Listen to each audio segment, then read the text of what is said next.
Hey Road Trippin' fam, we are excited to let you know that Road Trippin' is proud to be presented by FanDuel. Never played NBA Daily Fantasy on FanDuel before? Well, check this out. Right now, FanDuel is offering up to a $500 bonus instantly when you make your first deposit with a 20% deposit match. Why should you play on FanDuel NBA? Well, for one, it is easy to use when it comes to their app. What's not to love about that?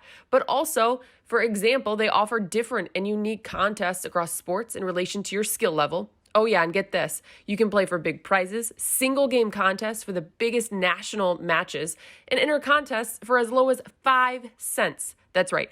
5 cents. Simply incredible. So again, let's recap. Right now, FanDuel is offering up to a $500 bonus instantly when you make your first deposit with a 20% deposit match.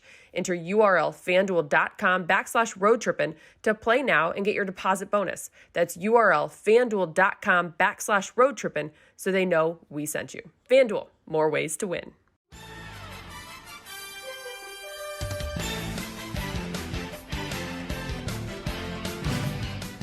Cheers. Cheers. Welcome into this edition of Road Trippin' presented by FanDuel. I'm your host, Allie Clifton, alongside Channing Fry, Richard Jefferson. And we are in the month of March, which means we celebrate women. We always celebrate women, but especially now in the month of March. And we are so excited about our guest today. She's a two-time MVP. She's a WNBA champion. And she's great in all things. She's a good Instagram follow, just about anything you can think of. Her name is Elena Delle Donne. Elena, yeah, I wish we had some tracks to clap. It's awesome.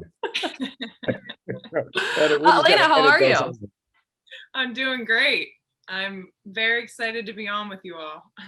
Awesome. You. Okay, so here's that's going to go away very quickly. It wears off super fast. Okay, so I've never done this before. I've never started an episode of Road Trippin' as a host with a game of trivia. And we're going to do it because as I was preparing for this episode with you, I came across an awesome interview, a sit-down interview with you and the wonderful Taylor Rooks. And it was within that conversation that she presented a question to you. When it comes to Elena Delle Donne, do you want to be known as a female basketball player or just a basketball player? And I loved what you said. It was awesome. It's Elena Delle Donne, the basketball player. And your example was so to the point and simple and why have we not thought about this or lived our life this way? You said, we don't refer to LeBron James as LeBron James, the male basketball player. So why do we have to do it with females, right? So I thought, how about we get to know each other, or the three of you get to know each other, because I already have. I have 5 statistical categories when it comes to your careers. These two obviously are already retired. Yours are going to obviously change because you're still playing. But as it stands today, I'm going to give you guys a category. I'm going to give you the percentage. It's not going to end well for us. And you guys have to tell me which one is Elena's. Oh, all the good ones. We suck. In Elena, you probably already know it, but in these categories, the examples will also have their percentages. Okay. So you're going to learn a lot about each other, okay? Here we go. We're going to start with your rookie season. Elena Delle Donne averaged 9.4 points a game. Hell no. 12.3 points a game. 18.1 points a game. Or 16.4 points a game. Ooh. Am I answering or are we just letting them go? We can let them go, but then we'll expose their points as well. 18. I'm going to say 18. I'm going to say 18 because I know what I averaged. Yeah, I got to go with the most. I got to go with the most. It's 18. The most. Okay. 18. Ding, ding, ding. You guys are correct. In her rookie season, that. 18. I appreciate you all picking the high number. Okay. Which this is actually kind of funny, but Channing, I didn't know this. You edged Richard in your rookie season. You averaged 12 a game. Richard averaged just 9. Did I? Fuck you, Richard. Now, Elena, let's first of all, wait a second. And this conversation has been brought up. Elena, do you want to know the difference between him and I? Yes, please. Let's get into that. The difference is that we went to the finals my rookie year. His team didn't make the postseason. So 12 we were literally the worst team in the NBA. 12 on a non-postseason team, just under 10 on a finals team. Far outweigh his bullshit. The point here is The point here is she's better than both of us. Yeah, We crushed know. both of you in a rookie We season. established this. We All right, established. moving on. This is a good one because all three of you shoot the 3-ball. Okay. Oh, okay. Elena Delle Donne's career 3-point percentage average right now: 37.6, 38.8, 39.4, 34%. Jesus. I have no idea. Hold on. There's nothing lower than 37? No, Damn. there's one, 34%, but obviously just ruled that out. Yeah, Yeah, wasn't that one. And Channing, all you do is shoot the 3-ball. So That's why I'm like, I thought there was going to be a 32 in there. I thought you may have had an off year, but obviously not. Damn. I'm going to go, I'm going to go 30. Is there a 39 in there? yep, 39.4. I'm going to go 39. Don't you shoot like 6 a game, 5 a game? Correct. yeah, around that. A few. She's get 'em like, up. she's like, I get him up, you know, like Yeah, not to so she brag, shoots but 6. yeah. She's making Yeah. 4 to 6. I don't know. What the math is. 39.4. 3 to step into. There you go. 39. That's just how you ease into the game. That's how you Yeah, ease into the you just game. kinda You're just flow like, into you're it. just, yeah, let me get one up. Just let Yeah. them know I'm here. Let me just, I'll, Richard, I'll what never does that forget. feel like? No, so It's like, Chenny, if you miss it, you got one more left. Where you coming down here, big fella? I will say, Luke Walton, one of our good friends, we all went to college together. He was playing with Kobe and did something. He was like, I will tell you this. One of the funniest things that you will ever see if you really watch basketball games is like superstars' first shots. Superstars' first shot. They might fucking shoot anything because it doesn't matter. They're going to get 30 more over the game. They might make it. They might not. Superstars are the only ones that can start a game with a heat check. Let me see how I feel today. Like, Dude, Richard, what's funny is my rookie year, I had just like Larry Brown, who is a good coach with psychotic, didn't DMP'd me for like 3 games and then started me against the Spurs. And I looked up to Tim Duncan. So like I'm sweating. So my first shot, boom, air ball. And he slaps on the butt and goes, hey, first shots don't count. And I see Larry Brown, are you fucking ready to play? I'm like, yes, it does count. Yes, it does count. It counts for me. It counts for me. Literally, Tim I Duncan got was like, barbecued and was out. Dude, I was like, yes. He goes, oh, first Not one. fair does it. though. That's terrible pressure to be under. Like superstars, you can take awful shots and like heat check, like you said, the first shot, and like the pressure is not on. Whereas I see certain role players player. come in and it's like I just see them so tight and so nervous. And I'm like, this is no way to play. Like I don't think I would play well like that at all. Thank goodness I get the green light because I'd be awful if I was in that. Have Have you ever If you given? weren't a superstar. Yeah. Have you ever? If I wasn't a superstar, I was just this gonna game say would that's be- why you're a this game would be superstar. I have the terrible. green light. If I had a semi-green light, like mine is emerald green, if it went down to light you- green, Yeah, if it was yellow, I'd be nervous. Yeah. Have you ever given someone that you did not know, because you see it, like we all know it, like you see a rookie come in and do a turnover. And I know like we're all still a part of the group, even though you're a competitor. Have you ever given someone some unsolicited advice? Like, hey, you're going to be all right. Or if you knew, or like you read articles about how a young player might've been struggling. Did you just like randomly just go up and say, hey, we all go through it? Or like, give me an example of like how you gave it an encouragement. I mean, there'll be times, especially like when someone's at the foul line and you're all lined up, like you have time to talk to people. So like if someone's struggling in a moment like that, and we've got a good lead, like it's not like a tie game. I want them to keep struggling. Like post game, struggling. I told them. Yeah, and then after the game, I gave them all the confidence in the world. No, but there was something I really like to do. I think I read that maybe Peyton Manning does it. So often in training camp when we have like a young rookie who comes in, and it is so hard to make it in the WNBA because we only have 12 teams. Some teams only have 11 players. So it is a small number that will make a team.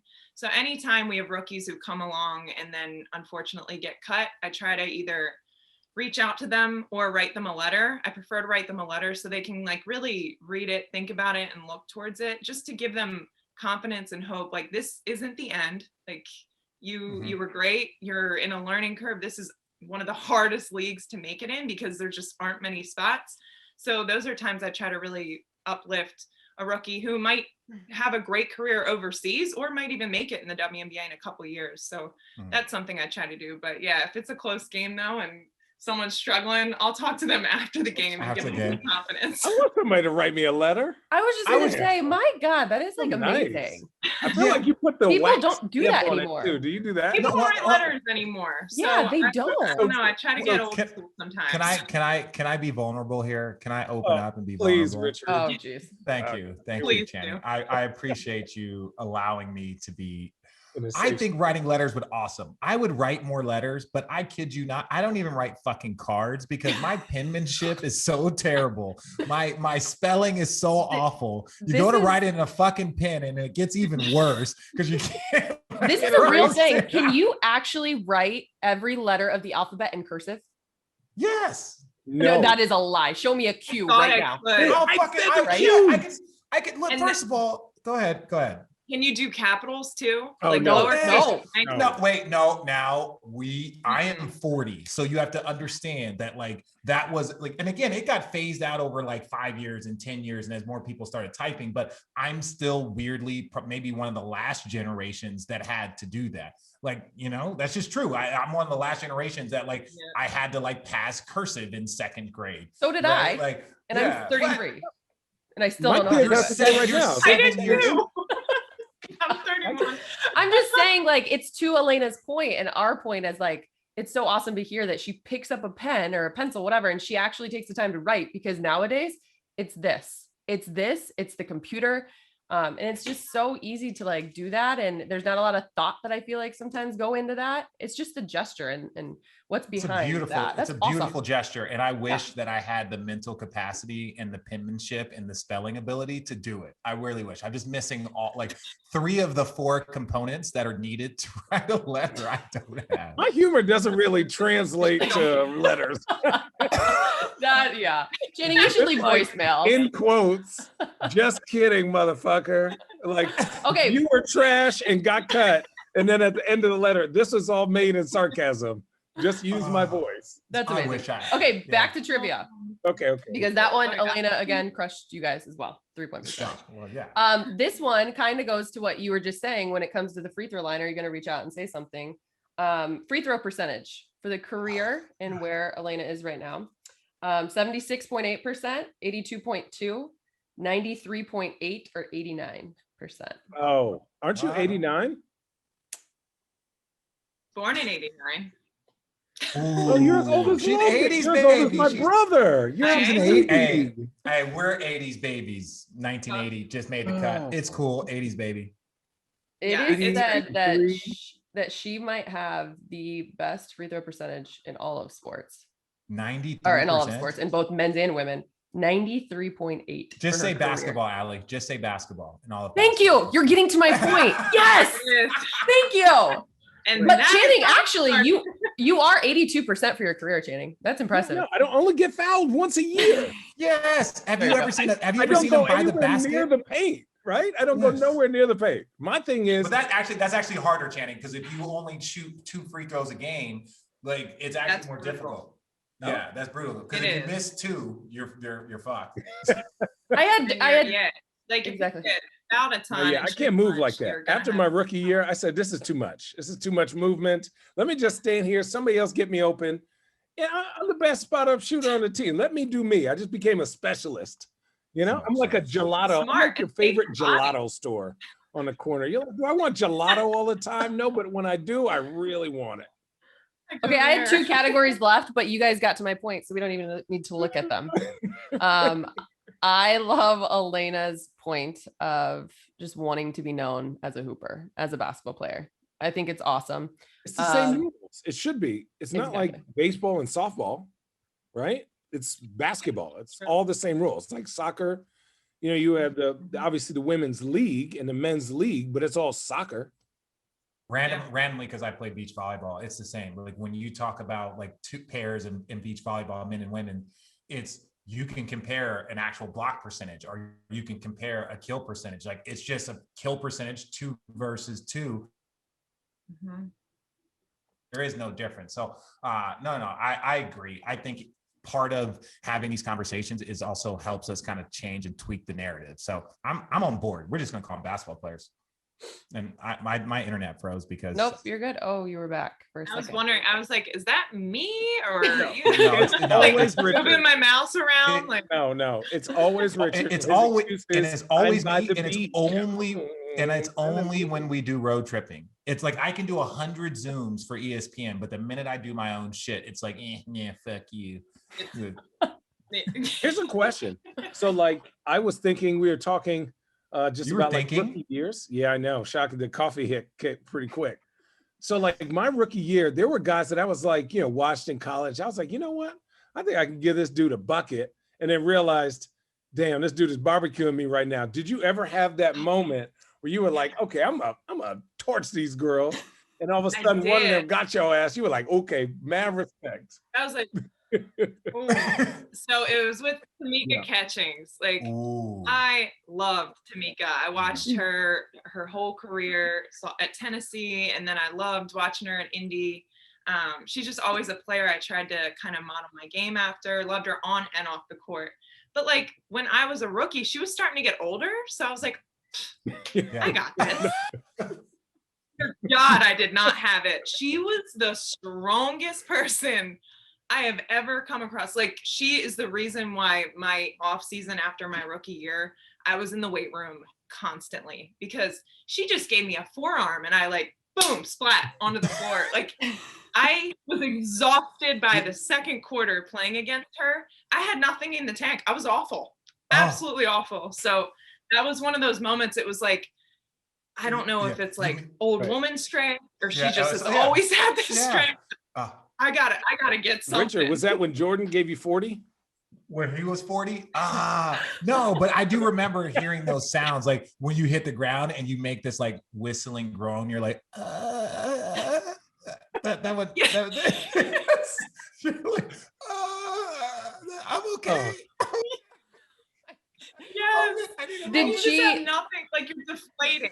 No, Tamika's I want to say Tamika might just be a little bit older than me, just a little bit, but she was like my generation. Like we were, I was a huge fan of watching her, Cash, and watching Sue, because we all like we're kind of around like the same age, like just a few years. But she was such a monster, so strong, so skilled. But like watching younger players come in and play against their idols is one of the funniest things, because you're trying to keep it cool, but you're also like, I want to give it to them. Like, this is no, fuck that. And then you realize it's like, okay, now I realize like why she was my favorite player. Did she say anything to you in that moment? Like, I mean, she actually was like super supportive, and even like off the court was great too, like helped me a lot. But on the court, she was just killing me, and I was just like too tired to even hear if she said anything. But she wasn't just great on offense, like I couldn't get open. She just denied me and I couldn't get open. It was awful. You start getting mad at other people, like, guys, you gotta give me the ball, you gotta pass me the ball better or quicker. Like, come on, guys, I can't get open. At the other end of the court when she's not near me. Somebody set a screen? Well, somebody heard. What brings out, because I also learned this about you too, that you're one of the game's best trash talkers. You like to talk trash? Who? You? Me? Yeah. Yeah, right. So it was the opposite. It was I watched a video when you guys were playing Uno with Sue Bird and Chanae. Oh, yes. They were all joking. They were exaggerating. Yeah. Oh, you leaned into that hard. You were like, oh, yeah. I know. We were completely joking. It was a big joke, but definitely not me. I'd probably say Diana is one of the best. Yeah, she's mean. But it's generally towards the refs, and it's hilarious. Yeah. Do you ever snitch? Because this is what players will do. Like, you gonna let him talk to you like that? I love doing that. I love doing that. Try to, but it doesn't work. She just gets so under the ref skin that like it doesn't even matter. No, that is me. Like, I've seen her, the way she talks to any basketball player, male or female, like she doesn't care. She does not care. Like she'll talk trash. Like and that's the part that made me really start to like love her, is when I would see her talk to like whoever, anybody. Like the only person she wouldn't really kind of talk trash to is Kobe, because like she viewed him as an equal, which is fair. Yeah. But like anybody else, she would just be like Kyrie. She'd just be like, yeah, all right, Kai. Yeah, like come on, dude. You're gonna have to win some more, Kai, before you start talking to me. And you're just like, damn. You're like, yeah, they practiced before us one time, and they were doing a shooting drill, and then we were kind of coming on. They were doing some stuff, and we were getting ready to start, and she's like, well, do you want to do this drill with us? And it was like myself, Jason Richardson, Steve Nash, and her. So it's like you have to make 100 or shoot 100 shots, right? To see, what you get. So she's like, all right, I'll do this with you guys. And we're like, hey, do you want to use your ball? She goes, no, I'll use your ball. Fuck, right? We're like, I was like, all right. Man, listen, Steve's a 50, 40, 90 guy. Steve makes, 87, 88. I go out there 84, 86. Don't fucking lie. You were 71. Not lying. Jay Rich, no, homie, no, definitely not in the 70s. So I had to do the drill again. Jay Rich gets out there. He gets hot and gets 92. She's like, with our ball, she's like, give me 2 shots with this. Whop. She's like, all right, I'm good. 96. What shots were you shooting? Dude, so you have to shoot like slide to the corner, shoot. Then you got to shoot 10 spots. Slide to the top, shoot. So it's moving, shooting, moving. Shooting. Well, okay, let me first say this. Chicken. Elena, let me first establish this about Channing. Channing will not let the truth get in the way of a good story. Like that. So are we maybe exaggerating her? We're maybe exaggerating. She won the drill. Okay, that's the part that's the part that we need to get. It was in the 90s. It was in the 90s. It was above 94. The part that we need to establish is not the stats, not the facts, but the fact is that she won. She won. And she in standard fashion with a men's basketball after practicing with a women's basketball for however long. Yeah. It's like Channing will end the story, but like she made 102 out of 100. It's like Channing, that's not it's impossible. That's we had money balls. We had money balls, and that's the way it works. Like we had money balls. Yeah, he's like, all the shots were on the move. NBA threes. That's all. Men's basketball at the end of her basketball, at the end of her practice, at the beginning of yours, and it's like y'all just shot 500 shots. Like, how long was this gap between practice? Channing, I love the story. There's 2 sides of a court, you big dummy. Yeah, but like you guys were out there 2 hours before at the end of their practice. 2 hours before, at the end of their practice, we were getting on. We had to go early. So you guys did, but you just said that there was 500 shots shot, and everyone took their own turn. There's 2 sides of the court, Richard. Elena, and this is what makes road tripping so fun when these right? two. We shoot on one side, and then they shoot on the other side. So 2 people are shooting at one time. Okay. Well, that helps. I've seen this. We're not just waiting there, Richard. So with that said, we are adults. Elena, the W is starting soon. Yes. How was your off season? Which was different, obviously, for you, given last season. I'm sorry, what was your question? I'm still laughing at the past story. So the W is starting, obviously. How has the off season been for you? Obviously, it was different, given the wobble and it's stuff. It's been like so different because I didn't go to the wobble. So I've been in like a 1.5 long off season. It feels we just like to call it the bubble. We just like to call it the bubble. Yeah, we don't like to call it's just the bubble. We don't call it the wobble. There was no I actually really bubble. liked the name though. It was just bubble. I'm just kidding. I'm just teasing. Just teasing. You have a point though. I'm specifying the women's bubble, and I shouldn't be doing that. That bothers me. It's okay. Yes, we have to specify. Yes. You were in the bubble. Yes, or you didn't go to the bubble. Yes. So they were in the bubble. I was not in the bubble, which it was good because after our championship run and winning, I ended up needing back surgery.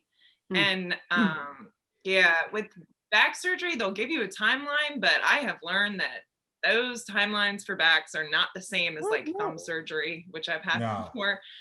So I had been rehabbing for a really long time. I really don't even think I would have been ready for the bubble at all. So I've still kind of been rehabbing and strengthening. And finally, I'm like back on court doing more basketball stuff and feeling a little bit more normal. But it has been a long, long road, and it's just been crazy. Your back is half your body. So it's like, It is, and it's attached to everything. What was the Everything is attached. I had a herniated disc, so I had to clear that up, and then just some other stuff because I'm tall, having issues. So I just was having the nerve pain that wouldn't go away. How tall are you, Elena? How tall are you? 6'5". Oh, you tiny. So you're tiny. Yeah, I'm small. Really 7 little. foot. You're almost as tall as Richard. Can we actually dive into really quick? You got it. Yeah. I was gonna say it was cool too, because when I stopped playing basketball for a little, I kind of had to get into another business. So I've been doing a ton of woodworking and started a whole woodworking business. So that's been really fun. Hold on. Oh, I've been to the website. So this is one thing. It's no lie. So I was telling Alan, I was like, "Oh, are we going to talk about like her woodworking stuff?" And she was like, "Wait, I feel like I know about," and I was like, "Well, look, just go check it out and see it. There's some really, really cool stuff. Like I have like looked at it. I was like, I want to purchase something. Like, so I think the work that you do is absolutely, unfortunately, I've been remodeling a house for 2 years and I'm in a rental. So I was like, I can't buy anything that's going to go into a house, but yes, everybody go check out, like you can plug away because I'm a fan. It's DelDonDesigns, so DELDON Designs. We've got an Instagram, we've got our own website. It's just been so much fun. I even product placement. I made that piece right there in the corner. We do all different stuff, but mainly wall art, cutting boards, serving trays, charcuterie boards, which is like the coolest thing, by the way. We love me and Chang love a charcuterie board. Oh yeah. Someone said it's just a Lunchable that went to college, and I thought that was really funny. That's so true and so funny. Listen, if you ain't got the local honey with the nice. I'll order a charcuterie board 99% of the time I see it on the menu. Well, I'm gonna order one from you now. So it's literally like my favorite thing to create in terms of like obviously like assembling everything on it, but like cutting boards are like the greatest thing in the world. Cutting boards, charcuterie board, like just to have them. I've got like 10 of them right around the corner. Like oh my God. I'm obsessed. What is the hardest thing you've had to make or that you like dove into and then you were like, oh my God, why? What was I thinking? That's a great question. I mean, oftentimes I'll do things with the wall art where I just like get to it and start doing it with the wood and it doesn't work with the angles. So I've started to learn some like ways to do it virtually and get the angles correct, because it's taken me so much time where I'm like, what am I doing? This isn't even gonna work. We made a massive basketball hoop, which was really fun, but super tough. A lot of work. Yeah, I would say the wall art has sometimes like given me moments. I did a piece that was like the DC skyline. That one was really fun and really tough too, but it was cool. It was for the row team. I think it was Georgetown row. So I did like a rowboat and then I had some of the monuments in the background. Wow, that's awesome. Yeah, but it's good. How did I get into it? Yeah, you were just like, you know what? I see this tree and it just is a hoop to me. Yeah, no. So my wife and I are huge DIYers, right? And it started where we made a coffee table, and it was kind of like how this wall art is, and you know how social media works. You post a picture, and then people are like, "Oh my gosh, how can I get one of those?" So we slowly started the business up, and then this season when I didn't play, it was like, all right, let's really do something with this, and it's just taken off, and it's been so much fun. It's honestly like even when I saw like some of the designs, and I feel like I saw it maybe in some sort of interview or that you did, and this was, you know, you'd been doing this for years though. You've been doing this for a while. So you'd been doing this for years, and I remember seeing it. But that stuff is like when you talk about like being an athlete and having other things, and you know basketball can't last forever, and obviously you'll always be an ambassador because you're one of the game's greats. Like, is this something that like, okay, when basketball is done, this is what I'm doing? Is that it? Or is this just like a side hobby that you enjoy, but you have other things that you maybe want to do when you retire? This is definitely something I will be doing, no doubt. But I do think I'll probably head into different things. I like to do a bunch of different stuff, but love woodworking. I'm hoping one day we can get big enough where like I'm creating pieces, but I'm not actually making them all the Building time. them, yeah. But that's what makes it slow. special. But I that's what makes know. it so special is like to know that, like, and that's where I know that how fucking hard it is, because Yeah. like your hands are on every piece that come out. Sure. So For that- sure. yeah, that's And beautiful. I do always want to like be able to make some of the pieces, but for it to be a little bit more affordable for people, it would be nice to have like something we can like mass produce and kind of have both sides of it. But I will definitely be doing this when I retire. No question. I love it. Richard he's very serious. He's not one that like coming into this, when he says like he's known about you for a while with this and has like looked at he's so real when he says that, because I put together this list of things and sent it to the guys and, you know, like here's some things on Elena, blah, blah, blah. And that was not on there. And he literally was like, why is it her woodworking? I'm like, what are you talking about? Where is like, DelDon? Yeah. I was like, because this is what I said too. I was like, you got to put it on there, because I was like, I don't want to like start talking about this and then like tell the group, hey, you guys got to go check it out or you got to go see it. So as soon as I saw what was behind you, I knew exactly what it was and like some of the designs. But all the road tripper listeners, everybody out there, go check it out. It's beautiful. It's awesome. It's like, especially for.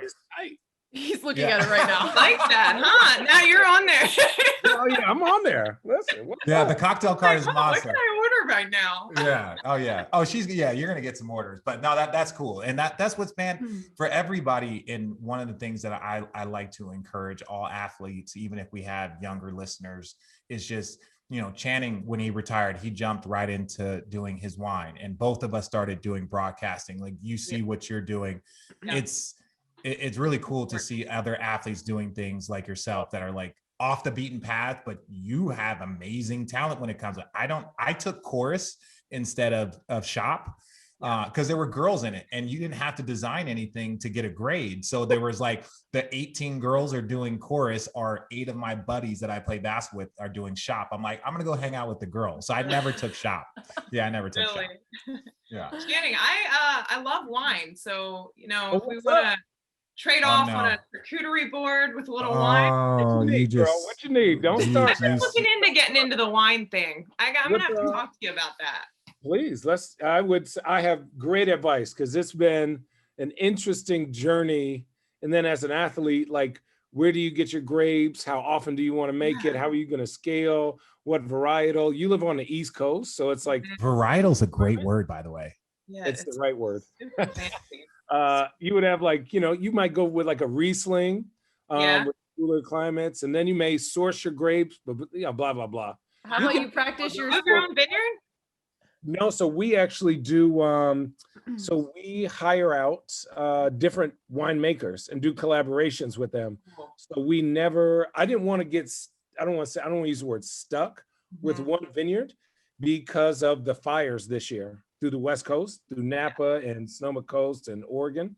And so if you invest in a vineyard, that's 4 years of money down the drain, not including a tasting room. So if you plant, you cannot make juice for 3 years. That's how long it takes. And then imagine after those 3 years, fires come and absolutely torch all those grapes. And then you got to start another 6 years. So that's 6 years of nothing. Money.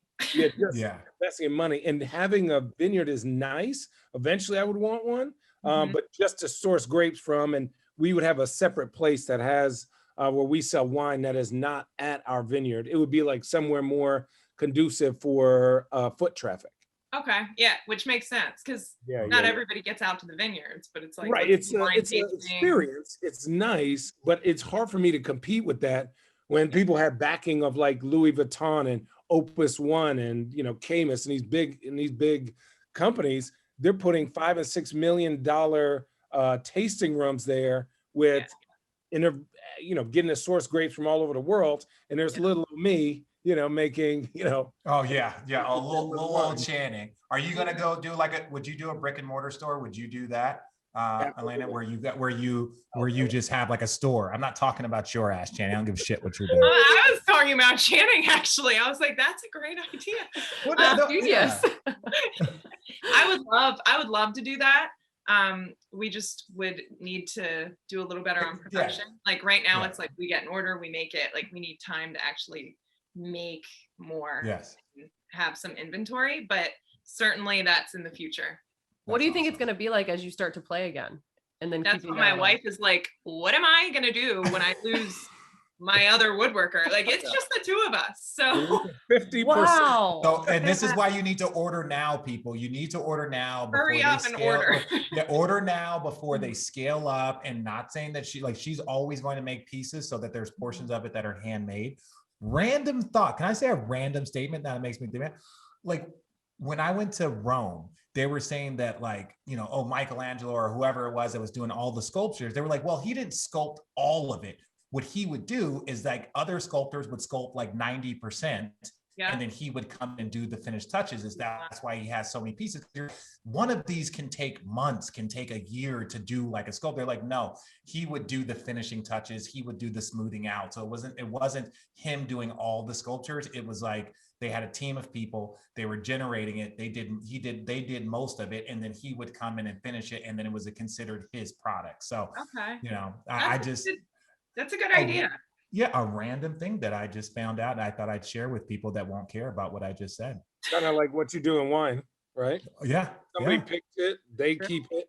We get to, blend, and then we put it in our bottle, and then we give credit. And it's got our label on it, and order now, people, while she's doing all the work. This is a fully because then it becomes, well, this was the piece before they became mass produced. So the value of them are far greater. I got you. You're great. I mean, these pieces are gonna be huge. Yeah. You're great. Can we hire you to sell the products? Richard works cheap. He works. I do. And maybe I do work cheaply. I'm an idea guy. I'm not an execution guy. Allie is the execution person. I'm just the idea guy. I have a lot of random ideas, but that is really, really cool. That's why I'm excited about you. What guy am I? You're the wild card, Channing. We haven't figured out. You just never know what you're gonna get. I never know what I'm gonna get. Yeah, that's what makes it fun. Sure. All right. I'm sorry, Allie. We keep hijacking this and going random places. No, this is awesome. No, I love it. I actually was just going to ask before we moved on, what Elena's palate likes when it comes to wine. Channing, you could use your sales pitch right here because you just dropped a new wine. I'm really into Pinot Noirs and Cabernets. Pinot Noir is my thing. You like California Pinot or Oregon Pinot? Oregon. Okay. What's your favorite Oregon Pinot? Here we go. Is that bad? Hold my beer. No, I don't care. I like anything from Willamette Valley. Like, and I'm not like one who spends much on wine. Like, I'll go get that 18 bottle wine. Yeah. We gotta get you off that, girl. No offense to $18 wine. I heard from Gino Ariema, who's a huge wine guy. He said, don't ever spend money on like the $70 one. It's either like it's the same as like the $18 one, or you got to really spend a lot and go for like the hundreds. Is that right? It's like that with whiskey. It's like that with whiskey. There's not a difference between in whiskey. There's not a difference between a $80 bottle and a $500 bottle. There's not a difference. But there's a difference between a $80 bottle and a $20 bottle, right? So really the range for whiskey is like $60 to $80. Like I'm saying, like those are where most of the really good high level. Once you start getting up there, it's just for the experience. And then once you get to the there's a difference between drinking like Jim Beam versus and Jack Daniels and drinking like Woodford Reserve. Yeah, there's nothing wrong with that. Like I love Jack Daniels is my first love. I actually have a statue of Jack Daniels in my bar. But it's just more of, Gino is right. Long story short, Gino is right. Yeah, it's either super, super high in the mids. That's where you need to be. You got to find the sleepers, right? There's, just going over my head, there's like 4 or 5 places in the Willamette Valley that I would say are under $60, but above 40, between 40 and 60 that are like A1. And then everything else is like 65 to 120, where you're going to get A1, but a lot of them are single vineyards. Okay. Right? I don't know what that means. I don't know what single vineyards means. Channing, you're the only sommelier on this group. Sorry. They source their grapes from a So like Longlow is 20 acres and they only use their wine from those 20 acres, which is called a single vineyard. A lot of people source grapes. So they go to different parts of the state and get grapes, and then they put them and make a blend. It's like a Pinot Noir blend. Mm. So are you one of those people who can like drink the wine and you're like, oh, there's like a hint of chocolate and a little bit of Yes. like chestnut. I'm like, depends on what movie. What? He is no, hang on. First of all, Channing, Yes. you are totally that guy. Totally that guy. 1,000. And I'm just like, He starts, I'm still trying to sniff it and taste it's it like, again, and I'm like, oh, it's so buttery. Oh, you I'm not taste getting that? the hint Oh, yeah, the cocoa. oak, Like- and a taste of rose petals, and oh my God, tastes like baby toenails. It's I don't get that. I don't get that detail, but like I am in the business, so I gotta know what's good, what's bad, where my palate, what I like, and then try to go find it and then share it to everybody. So that's what's fun. And then I talk to winemakers every day. So like if you talk to a hooper every day, you're gonna start using terms like barbecue chicken and he's a scrub and butter his ass up and this and that. But like wine, you're just like, I'm in Atlanta working for NBA TV, and the Four Seasons knows when I come, and they're like, hey, we have these 3 new bottles for you to try. We went and found them. And so like every night I'm like drinking these, like, do I like this? Who makes it? Can I get some of these grapes? What region? And so it's fun. It's like, I get to drink. So yes, he is that guy. Long story short, he is that guy. He is that guy. Well, maybe you can help me with explaining the palate and what I like. Yeah. I know I like drier wines. Okay. Mm-hmm. I know what that means. I like sweeter wines. Really? Yeah, yeah. Not into Like Mad Dog, Alizé. That's wine. Good Lord. We're gonna hook you up. I'll DM you some things. If you like the Willamette Valley, there's some good gems you could go grab. Okay. If you want a charcuterie board, you gotta. Cannot have enough charcuterie boards. I got 4 kids, so them mother effers are spoiled. We put a charcuterie board out there, and they're like, "Oh no, artisanal honey, Dad." Okay, Allie. Before we lose all of our listeners, Speaking of, about charcuterie sorry, boards, we are off topic. Here's a good transition for you then.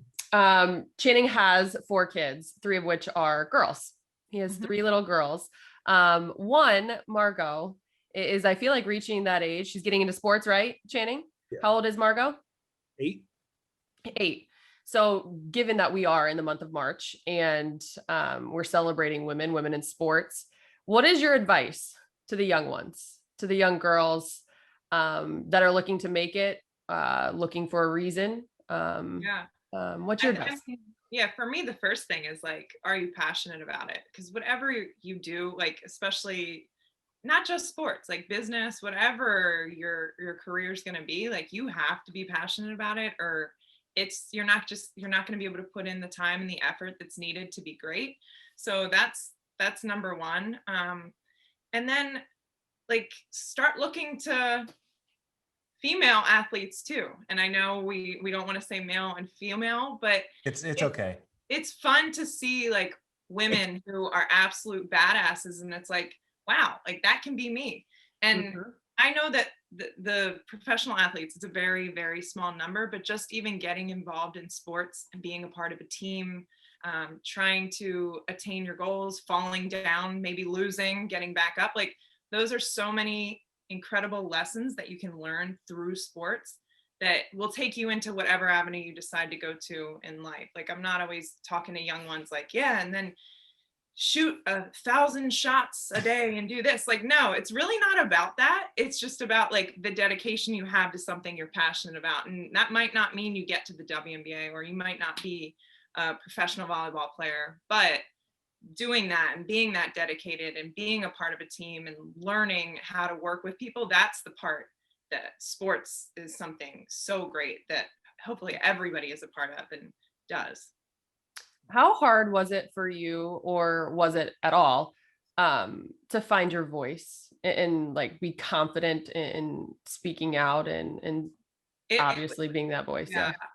It was really hard when I was still closeted and I wasn't comfortable telling people that I'm gay. Like I thought that, first of all, it's my private life, and you shouldn't get to know that about me, but it doesn't work that way. Like, that was such a big part of me. My wife was such a big part of me at the time. We were just dating at that time, but like, I just felt like I was missing out on being a human. And I was so like Elena, the basketball player. I was boring. Like, if I had an interview, all I talked about was basketball. It was absolutely boring. And I just didn't voice anything. I didn't have opinions on anything. I just felt like this like robot. And then finally, when I was like, screw it. First of all, who cares what people think? If companies want to drop me because I'm gay, then why the hell do I want to be endorsing a company like that? And it kind of just helped me just be who I am and be able to voice what I think, and realize like, you're going to have small groups who you're around and really good people who you've grown up with for a long time. And then you're going to meet amazing people on the journey too. And unless you're vulnerable and you're yourself, like, what's the point? You know, it just was miserable being this robot basketball player. Well, we asked, okay, so we had Sue Bird on here, and I know the group probably knows what question I'm asked, but it was been a real hot button, issue over the past, transgender in sports, right? Like you talked about like having my voice and being, having the confidence to come out and just, that's when you started to really, open up and relax and just, enjoy life. There's so much conversation about transgenders in sports. And a lot of times people point to women's sports and how it will affect women's sports, because that's, they talk about how you're born and this. I want to know kind of like your thoughts when that starts getting tossed around, and women's basketball or women's athletics are often used as like why you don't. And my daughter shouldn't have to play against this man and lose out the scholarships. Like, what are your thoughts about transgenders in sports, or just, your birth identity versus what you play? Like, first of all, they're human beings, and it's so frustrating that like, I don't understand why certain human beings think that they get to decide who is in this category and who's able to participate in this. And it's like, what makes you decide that? Why? Because we decided that male and female was so normal. Like, those are just categories that were made up at some point. And like, yes, the majority probably is male or female, but there's a group of human beings that feel that they're not welcome in certain places. And that's something I never agree on. And I think we have to do so much better. And I mean, we have great calls with the league and the WNBA about topics like this to learn more too, because there's certain things you don't know. Like, even with pronouns, I was trying to learn like how to use proper pronouns, because it's just something you're not used to doing like in everyday life. So I think the W is always a great league to look to, and something that we will be showing, like that transgender individuals are 100% welcome in our league, and it works just fine. And we need to have such more of a welcoming way. And I think our world would be so much better if we could just let people be who they are and then allow them in the spaces they want to be in. Sue made a great point. It's like, just because somebody decides to be who they want to be doesn't mean that they're automatically going to have an advantage at playing basketball. It's like, wait, hold on. So all of a sudden, you decide to be who you want to be, and then it's like, now you have an advantage, but they still have to put in the work. And you talked about how hard it is to make it to the WNBA. So it's like, like, it's not this like, it's ridiculous. Yeah, and like, it's almost like people are like, well, now you're just going to have guys switching to be women, and then they're going to go crush it in the WNBA. I'm like, that's not why people transition. Yeah. It's not like being a competitive edge. Best basketball player in the world, so now I'm going to go from a male and be a female, and I'm just going to kill everybody in the league. Like, that's not, you have so missed it. Like, at that point, it's like you don't even belong in the conversation. Yeah, it's like, I can't have this argument with you because you are just so off. Yeah. You're like, that's what they were thinking when they were getting bullied and struggling. And when people have thought about suicide and doing all these things, they're like, well, I'm not going to be able to go dominate in the WNBA. You're like, what? No, that's not That's not, I doubt that went into their thought process. No. So Yes. let's, It's so wild when you say it like that. Like somebody gets cut from their JV and they're like, "That's it, I'm turning into a girl." You're like, Yeah. "Wait, what?" No. That's not gonna, No, that's not gonna be the case. So No. Okay. That great answer. Sue like echoed pretty much every single thing that you said. Just like, hey, it's all about people feeling comfortable and let them play, you know. And so exactly. It's a great conversation because it just happened too. Yeah. Right. Is it Clarendon? Is that how you say it? Yeah. I mean, it just happened. And so it's not like one of those topics that we're just throwing out there just to have the conversation and agree to disagree. No, it's literally happening.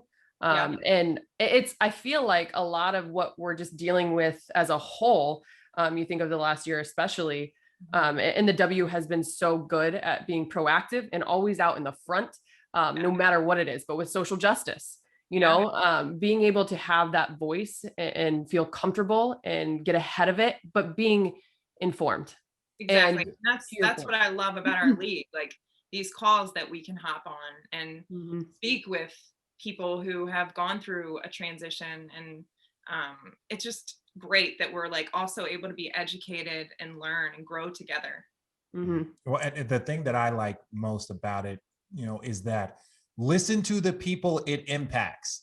Don't, you know, it's like, oh, well, racism isn't real. And it's like, well, are you Black? Are you a minority? Well, then it's hard for you to express this. And it's like, well, transgender, you know, is going to ruin, you know, sports and WM. It's like, well, have you talked to WNBA players about this? Have you talked to the people that it could possibly impact? Because not saying that everyone has the exact same view, but there is an overview from the stars and people that, you know, are a part of that league, that they want people, because some of them, like yourself, have dealt with keeping things closeted or not being open. And you're like, I know what that's like. And if there's a person that is having said experience, I want them to be able to be as open as they can. So it's like, that's the only thing for me, is that when people want to make decisions or are their own views based off of something without talking to the people that it actually impacts, that is the biggest, I think, kind of misguided situation that we get in. And it's like, well, you know, we asked Sue, we asked yourself, and, you know, whoever else we're fortunate enough to have on here. I want to hear from every single, you know, basketball player that's in the W, how they view it. And, you know, I respect your opinion. Yeah, I absolutely love what you just said. Like, let's talk to the people who are actually impacted before you come up with your opinion. You know, that's huge. Yeah. I want to make one transition, but before, just to kind of button this up, obviously I know the guys feel the same way. I mean, you possess such a light, such strength, such grace, you know, and for so many, we see it in a basketball uniform, but just having you on here and being open, and the advice you give to young girls, shoot, I'm not even younger than you. I'm older than you, and I needed to hear it. So it matters. So I really do appreciate that. We appreciate that. Channing, I feel like you've got something in your mind right now. No, I forgot how old you were for a second. So I was like, I'm still younger than you. Thanks. But I do want to transition the topic into something very topical with the W really quick. Renee Montgomery. I mean, what was your reaction? She is awesome. I mean, my goodness, like you retire and then you go buy your team from the person that we haven't been naming because we didn't want them getting any extra press trying to get reelected. Like, it's awesome what Renee has done. Like, she's done so much on the basketball court. I've heard from all of her teammates, like, just how amazing she was as a teammate and how she's made them grow so much as people. But like, what she is doing is unbelievable. And it's cool because she has more basketball to play, but I think she realized, like, I need to move on and do something else because I'm going to have that much greater of an impact. And she's doing it.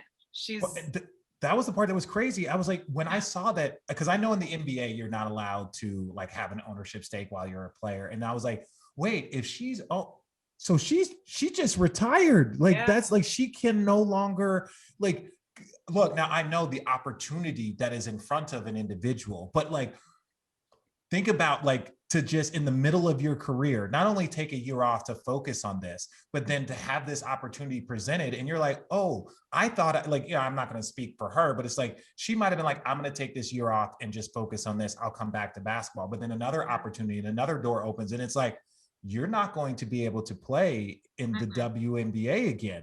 No. And it's like, that's still like, that's hard. But like, how, people like, don't understand. How are you going to remember Renee Montgomery though? Yeah. Like 1000%. Like, such a boss. Yeah, such a boss. And literally. Maya. Yeah. Maya.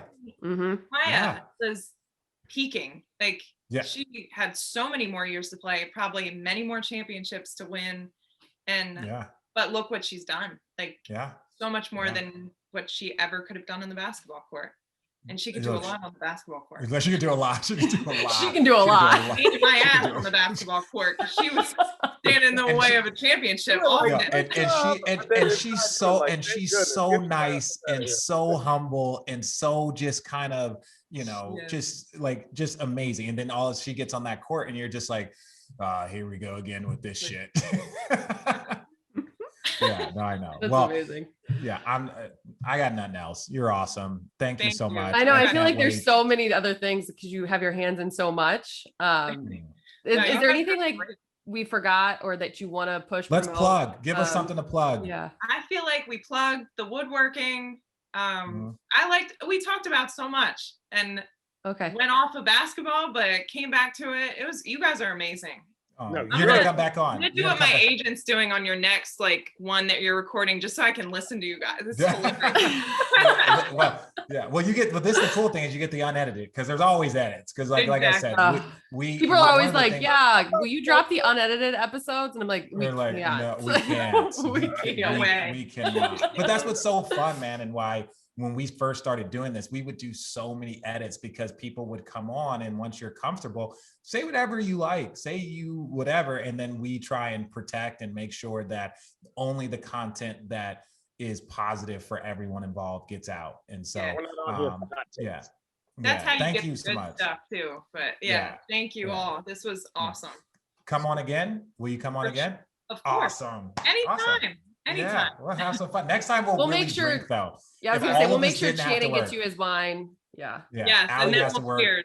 Yeah, I have to work. There we go. I'm calling the game. And I'll have them send. We still have some rosé left. We have to find some Pinot. I might give you some of mine since you got rosé left. You got some rosé left. Is it all gone already? Yeah, basically. That's Channing goes, our rosé is dropping tomorrow, and he was like, "You just need to buy yourself a case." I was like, "A case?" He was like, "Yeah, because it's gonna be gone." That's great. Awesome. Hey, good business. Great business. All right. Well, Elena, you're the best. Elena. Good luck with the upcoming season. Thank you. And we'll catch you on the flip side. Of course. Another edition of Road Trippin'. Yeah. Hey Road Trippin' fam, we are excited to let you know that Road Trippin' is proud to be presented by FanDuel. Never played NBA Daily Fantasy on FanDuel before? Well, check this out. Right now, FanDuel is offering up to a $500 bonus instantly when you make your first deposit with a 20% deposit match. Why should you play on FanDuel NBA? Well, for one, it is easy to use when it comes to their app. What's not to love about that? But also, for example, they offer different and unique contests across sports in relation to your skill level. Oh yeah, and get this. You can play for big prizes, single game contests for the biggest national matches, and enter contests for as low as 5 cents. That's right. 5 cents. Simply incredible. So again, let's recap. Right now, FanDuel is offering up to a $500 bonus instantly when you make your first deposit with a 20% deposit match. Enter URL FanDuel.com/roadtrippin to play now and get your deposit bonus. That's URL FanDuel.com/roadtrippin so they know we sent you. FanDuel, more ways to win.